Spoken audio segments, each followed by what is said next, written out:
అయితే ఇప్పుడు మీ దగ్గర శివ నిర్వాణ ఆయన ఆల్రెడీ, అలాగే బాబీ గారు కానీ, అంటే వీళ్ళందరూ రైటర్సే బేసిక్గా. అవును. వీళ్ళందరికీ మీరు ఆల్రెడీ ప్రాజెక్టులు సెట్ చేయడం వలన ఆయా సినిమాలకు సంబంధించిన రైటింగ్ డిపార్ట్మెంట్లోకి వెళ్ళారా, లేదంటే కనుక మామూలుగానే రైటింగ్ డిపార్ట్మెంట్లో తీసుకున్నారంటే కాదు పవర్ కానీ ఎలా వచ్చేదంటే ఇప్పుడు నేను ప్రొడ్యూసర్గా ఇన్వాల్వ్ అవ్వాలంటే ఇప్పుడు లెట్స్ ఫర్ ఎగ్జాంపుల్ గీతాంజలి ఉంది, ఏది ఫస్ట్ పార్ట్ 1, తన దగ్గరికి రాజ్ కిరణ్ నా దగ్గరికి వచ్చాడు, ఒక హారర్ సినిమా చెప్పాడు. హౌ ఇట్ హ్యాపన్స్ చెప్తాను. వచ్చిన తర్వాత నేను అన్నాను కథ నచ్చింది, సెంట్రల్ ప్లాట్ నచ్చింది, బట్ నువ్వు ట్రీట్ చేసిన విధానం ప్యూర్ హారర్ జోనర్లో తీసుకెళ్ళావు, అది నా టేస్ట్ కాదు, నేను చేయనది. ప్లస్ ఇండియాలో కూడా ప్యూర్ హారర్కి అంత లిమిటెడ్ ఆడియన్స్ ఉన్నారు. అదే హారర్ కామెడీ కనుక చేస్తే దీనికి మ్యాక్సిమం నెంబర్ ఆఫ్ ఆడియన్స్, మనకి ఆడియన్ ఇది మనం పెంచుకోవచ్చు. అది నీకు ఇష్టమైతే చెప్పు. దీన్ని హారర్ కామెడీగా మార్చి, if you agree to give me full freedom as a writer, అవి ఆ సెంట్రల్ ప్లాట్ కథని మార్చకుండా ఆ మెయిన్ ఎలిమెంట్ మాత్రమే ఉంచుకొని, ట్విన్స్ అన్న మ్యాటర్ మాత్రం ఉంచుకొని మిగతా అంతా హారర్ కామెడీ చేస్తా. అదైతే నేను చేస్తాను, లేదా you look for somebody else.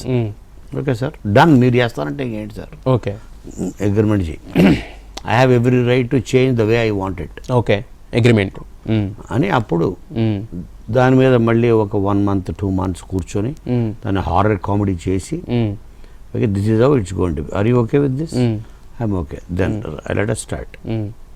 అలా తీసి ఈ ఎగ్జాంపుల్ ఏం చెప్పానంటే, మీరు అడిగిన ప్రశ్న ఇదే ఆన్సర్. నాకు కథ నచ్చింది అంటే, if they approach me as a writer or if they want me to help as a producer, నేను దీనికి నేను కాంట్రిబ్యూట్ చేయగలను, నా స్కూల్లోకి నేను మార్చుకోవడానికి స్కోప్, అలాగే నిన్ను కోరి కూడా సేమ్ థింగ్ చేంజెస్ చేశారు. 3 months కూర్చున్నాం ఇన్ మై ఆఫీస్, ఒక రూమ్ బెడ్రూమ్ కింద మార్చేసా. ఓకే, అది లవ్ స్టోరీ కదా, అది లవ్ స్టోరీ వేరు.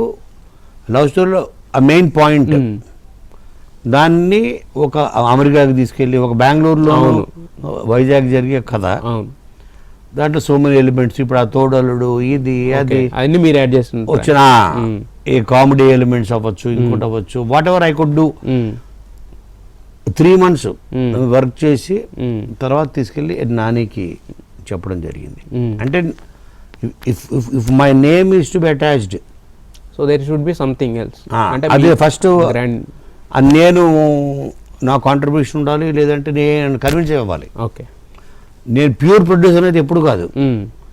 నేను ఒకళ్ళ కథ స్క్రీన్ ప్లే మొత్తం మీరు చేసుకొని డబ్బులు పెట్టి, నాకు డబ్బులు కూడా లేవు, నేను ఉన్నానంటే డబ్బులు పెట్టేవాళ్ళు ఉన్నారు సార్. ఇప్పుడు కూడా డబ్బులు లేవండి అలా సార్? అలా కాదు, అంటే సినిమాని తీసేంత డబ్బులు లేవు ఊరుకోండి సార్. నిజం సార్, ఇన్ని సినిమాలు నన్ను నమ్మి పెట్టేవాడు చాలా మంది ఉంటారు. కాదు సార్, 70 సినిమాలు తీసిన తర్వాత కూడా ఇంకా డబ్బులు లేవనే మాట మీ దగ్గర నుంచి వస్తుందంటే సినిమా తీయడానికి 70 సినిమాలు కాదు, ఒక రైటర్కి ఇచ్చే రెమ్యునరేషన్స్ కానీ, అతని కెరియర్ కానీ, ఓకే, ఈ ఒక చిన్న ప్రపంచం ఉంటుంది. అది పెద్ద ఒక సినిమా హిట్ అవ్వగానే ఒక ప్రొడ్యూసర్కి ఒక సినిమా హిట్ అయితే 100 కోట్లు బ్యాంకులోకి వస్తాయి.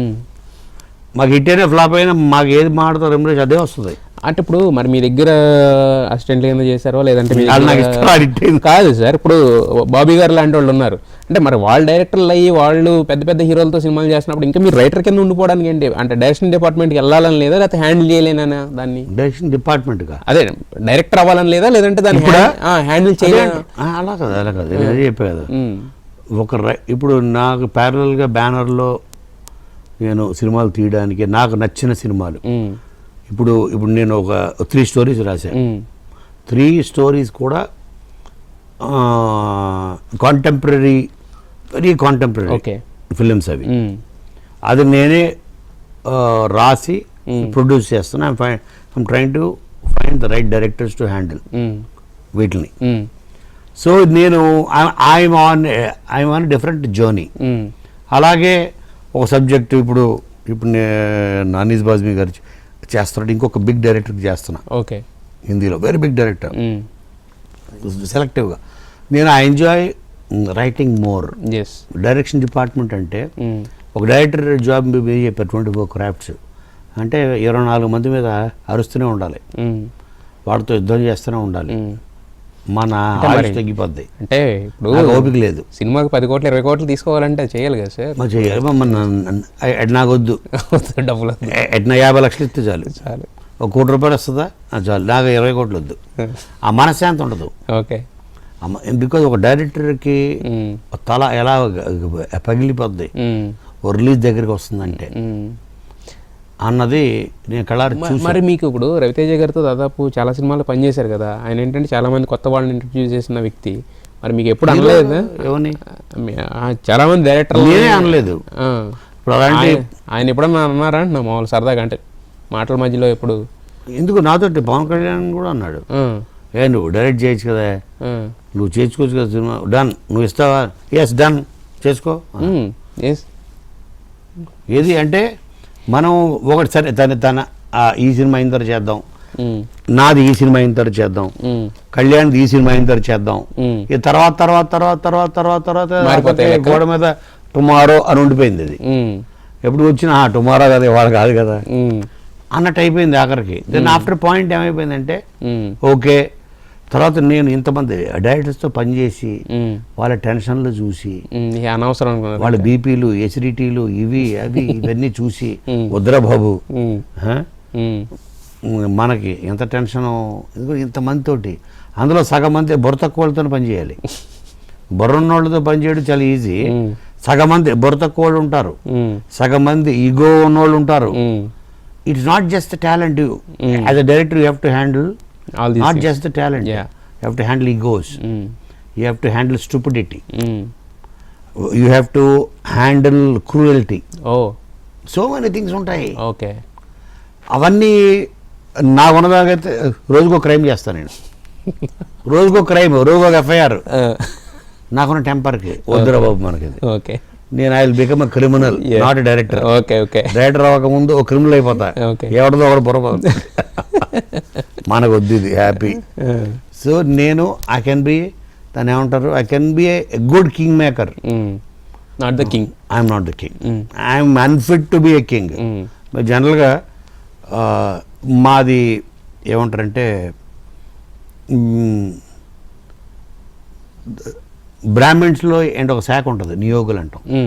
నియోగులు అంటే వాళ్ళు రాజుల కాలం నుంచి మంత్రులు ఉంటారు కదా, మంత్రులు అంటే మొత్తం నడిపిస్తారు ఎన్మాలు ఉండి, కానీ పక్కన ఉండి, అది మా శాఖ. ఓకే.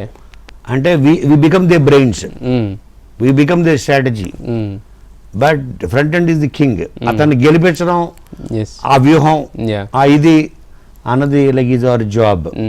అంటే లైక్ సే ఫర్ ఎగ్జాంపుల్ చాణక్యుడు, ఓకే, చాణక్య వంశం అనుకోండి, ఓకే, ఆయన కూడా నియోగ బ్రాహ్మణుడు. అలాగా రిలేట్ చేసుకున్నారు, అలా చేసుకున్నాను నేను. So I prefer to be, నేను ఒక సపోర్టింగ్ వాల్ కింద ఉండగల, ఒక దాని ఏమంటారు, లెట్స్ షీ ట్యాంక్ అంటాం కదా, అలాగా I can be big support. Okay. Big wall, నేనున్నాను వెళ్ళు ముందుకి అనే టైపు తప్ప మీ అందరూ ఉన్నాను కదా నేను వెళ్తా ముందుగానే అన్నాను. So I can be a good supporting role, I play good supporting role for any director.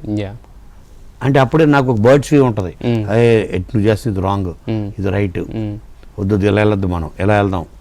I maintain that ఆ బర్డ్స్ వ్యూ. ఓకే. ఓ డైరెక్టర్కి అవునా సార్, వద్దు సార్, అలాగా రాత్రి మేము స్క్రిప్ట్ మార్చేసి ఎన్నో ఉన్నాయి. రాత్రికి రేపొద్దున షూటింగ్ అంటే, ఓకే, అంటే రేపొద్దున తీస్తున్న సీన్ అంటున్నాను. ఇక్కడ బర్డ్స్ వ్యూని నేను మెయింటైన్ చేసుకుంటాను ఆ సపోర్టింగ్ రోల్లో, యూనో. సో అదే నేను ఆ రోల్లో ఉంటే నేను నాకు బర్డ్స్ వ్యూ పోతుంది. అది వాళ్ళు ఏం రాస్తారే